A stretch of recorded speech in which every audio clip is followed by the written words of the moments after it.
Hi Bigg Boss Malayalam season 6 live അപ്ഡേറ്റിലേക്ക് എല്ലാ മാന്യ പ്രേക്ഷകർക്കും സ്വാഗതം.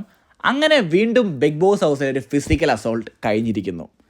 മറ്റാരുമല്ല, ഉറ്റ ചങ്ങാതിമാരായ ജാസ്മിനും അതുപോലെ തന്നെ റസ്മിൻ ബായയും.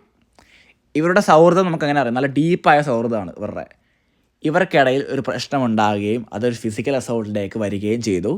പക്ഷേ ആ ക്ലിപ്പൊന്നും നമ്മൾ ലൈവിൽ കണ്ടിട്ടില്ല. എനിക്ക് തോന്നുന്നു ബിഗ് ബോസിനെതിരെ ഇപ്പോൾ കുറച്ച് കേസൊക്കെ നടന്നുകൊണ്ടിരിക്കുകയല്ലേ, അതുകൊണ്ടായിരിക്കും കാണിക്കാത്തത്. സോ എന്തായാലും അതിനെക്കുറിച്ചുള്ള വിവരം നമുക്ക് മൊത്തത്തിൽ ആ ക്ലിപ്പ് കിട്ടാത്തതുകൊണ്ട് നമുക്കൊന്നും അറിയത്തില്ല എന്താ ചെയ്തതെന്നൊന്നും. പക്ഷേ ഫിസിക്കൽ അസോൾട്ട് കമ്മിറ്റ് ആയിട്ടുണ്ട് എന്ന് ബിഗ് ബോസ് തന്നെ അനൗൺസ് ചെയ്തിട്ടുണ്ട്. അപ്പോൾ അതുപോലെ തന്നെ രണ്ടുപേരെയും ഇപ്പോൾ കൺഫെഷൻ റൂമിലേക്ക് വിളിച്ചിട്ടുണ്ട്. കൺഫെഷൻ റൂമിൽ വിളിച്ച് കഴിഞ്ഞിട്ട് ജാസ്മിനോട് ചോദിക്കുന്നുണ്ട്, ജാസ്മിൻ വല്ല പരാതി ഉണ്ടോ എന്ന് ചോദിക്കുന്നുണ്ട്. പരാതിയൊന്നുമില്ല എന്ന് ജാസ്മിൻ പറഞ്ഞു, എടുത്തു വായിച്ച് തന്നെ പറഞ്ഞു പരാതിയൊന്നുമില്ല എന്ന് പറഞ്ഞു. ആ ടൈമിൽ നമ്മുടെ